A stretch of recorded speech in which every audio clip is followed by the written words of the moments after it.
هو انت على راسك ريشة يعني؟ دايما بنسمع الجملة دي لما نيجي مثلا نقولها بصيغة التهكم أو السخرية يعني من حد، أو يكون مثلا حد مثلا ذو هيبة وشأن وسلطة قلت على راسه ريشة، أو برضو يكون حد مميزينه عن الناس التانيين قل ما على راسه ريشة. يا ترى ايه أصل الجملة دي أو ايه حكايتها؟ بيرجع حكاية الجملة دي للعصر الفرعوني.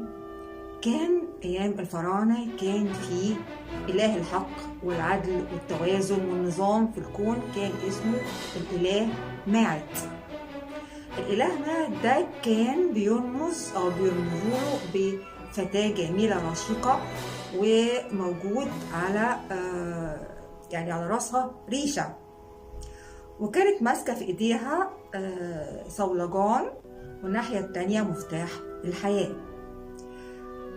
فكان بيرمز الإله ماعت ده بالإله الريشة أو الريشة. الريشة دي بقى كانت ليها دور كبير جدا جدا في الحياة الآخرة أو في الحياة بعد الموت، يعني إن هما كان في كتاب الموتى القدماء المصريين ان لما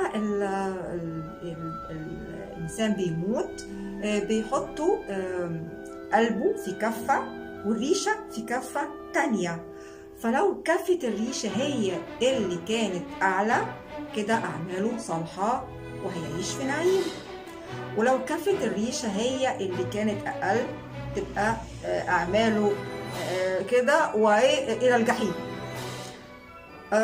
فكان ليها دور كبير قوي قوي قوي الريشة دي في الموضوع ده. عشان كده بقى يعني احنا ايه نقول لحد مثلا يعني ان هو شايف نفسه بقى كده او فخور بنفسه وانت على راسك ريشة، يعني انت اديت الدور اللي هو ان انت مثلا الحق والتوازن والنظام والعدالة عشان تبقى على راسك ريشة يعني او مميز عننا يعني. دي قصة.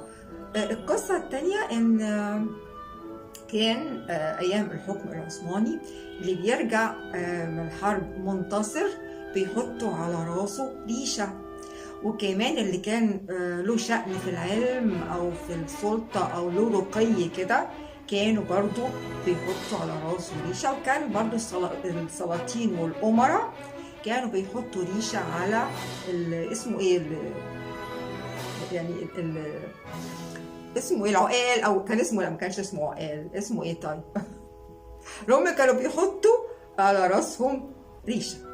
فمن هنا بقى طلع بقى الجملة اللي احنا بنقولها دي، هو انت على راسك ريشة.